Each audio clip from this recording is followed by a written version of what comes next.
training all the way to the end.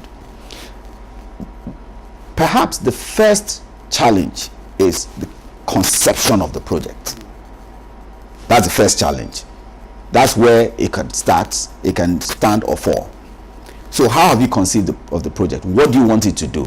Are you sure it will work? For instance, you want to, let's say, do an office block which you want to rent out, and you want a certain minimum amount of income, and you want to put it in the middle of nowhere. That concept is probably a failure from the beginning, because all the factors that you are putting in, you've not considered all the factors. Because if it's in the middle of nowhere, nobody's going to go there. No matter what you put up there, it's going to be a challenge. You may have to find another way of mitigating, and you have to solve those problems. If you don't solve those problems, there's a problem. So that's the concept, conceiving of the project. And making sure that you've looked at all the variables. You know, maybe some projects need certain things to make it succeed. If those things are not in place, that project will not succeed. The second thing is the team that will do it. Now, that's another very, very crucial area. As I said before, Nigerians have skills, and I think they're excellent. But we are trained at different levels to do different things. We don't all have the same skill set. We don't all have the same training. We don't all have the exposure, the same exposure. If you don't have the right skills, you're going to have problems.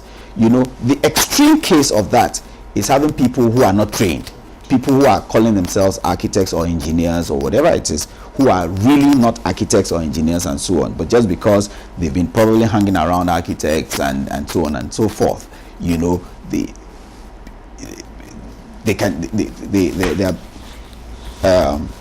they're calling themselves architects and engineers. That's one step, one problem. That's the extreme case. But you also do have the other case where there are people who are there. They are architects and they are engineers, you know. But the question is, how experienced are they? How exposed are they to handle this problem? That is another challenge. Now, if they don't have it, you have a problem. So you want to go through that and make sure that all those things are in place. Then you come to the design itself. So that's another problem. What are the variables again? And what are the solutions they are proffering? And do the things go hand in hand? Your training is what is supposed to help you to answer those questions. And if you answer those questions right, like in an exam, a math exam, you will pass. If you don't answer them right, you will fail.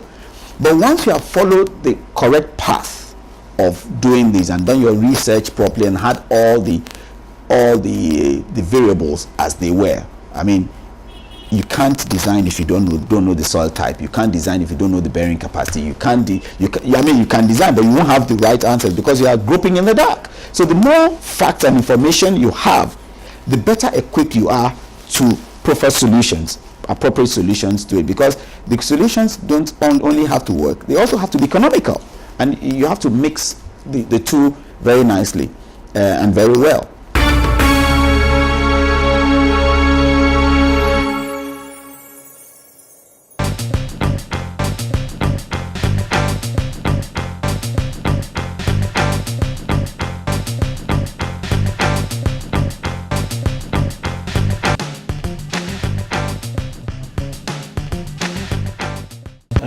Engineer Nasiru Dantata, Executive Director at Dantata and Sawoe. Been here for about 10 years now. I'm married to a medical doctor, Dr. Hannatu Shehu Idris. We have one 4.5-year-old daughter. We call her Muna, but she's Maimuna, my late mom's name. I grew up with my grandparents in Dantata local government area of Kano State. I attended the Central Primary School there and also the Junior Secondary School. I then went on to Science Secondary School, Dawakin Kudu, from 1993 to 96. And in 96, I went on to the Boston University in Massachusetts. But finally, I graduated out of Northeastern University in 2001 with the bachelor's degree in civil engineering. I then was in Nigeria for my NYSC between 2001 and 2002.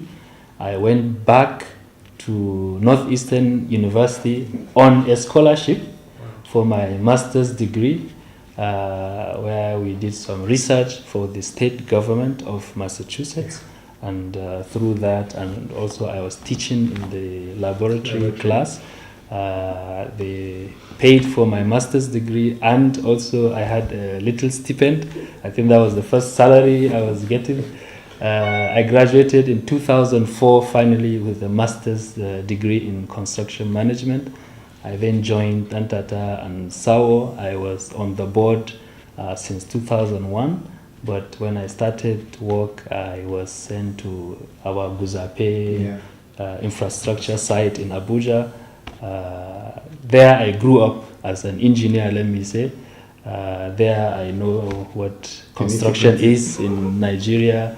There I experienced all aspects of construction, and also I met wonderful people that are residing in the area, both Asokoro Extension and also the Guzape village itself. It's really something that I will never forget. Then about 4 years ago, I came to the head office, and here I am.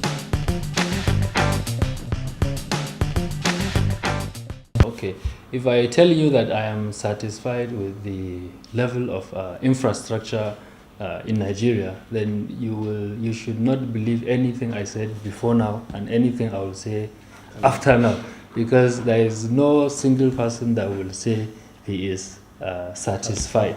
We know that we have a lot of deficiencies in terms of what we have.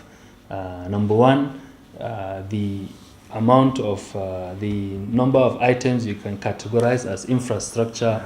In our own sector, you have the roads, the dams, and so on. Then you have the telecoms, you have the electric, and others.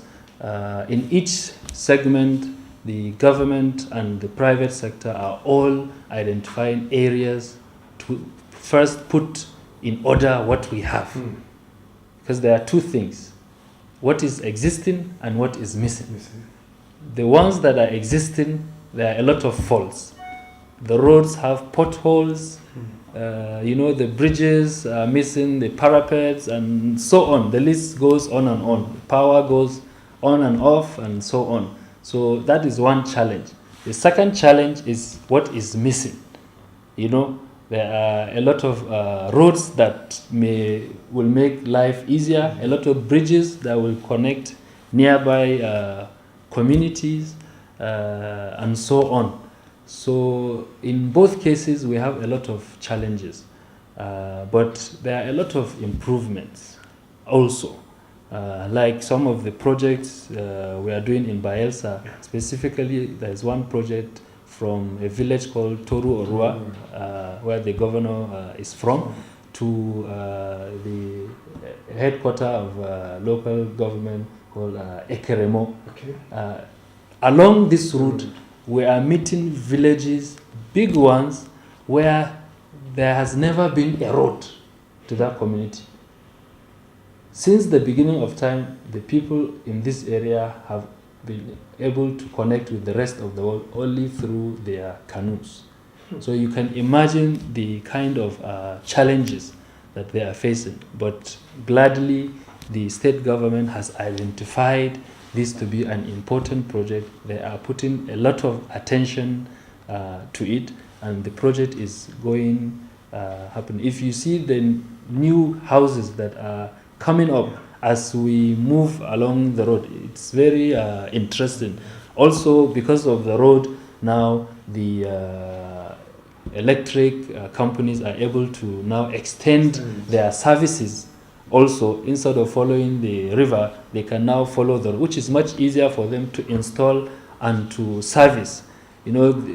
So by putting up the road first, other infrastructure, other services is much easier to come in.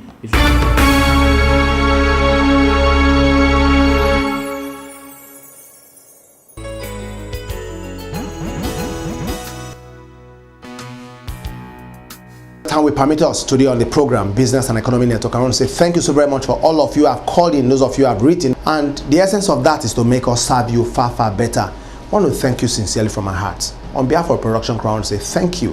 Where you've heard what all these indigenous Nigerians, company CEOs, what they have said, those on the built industry.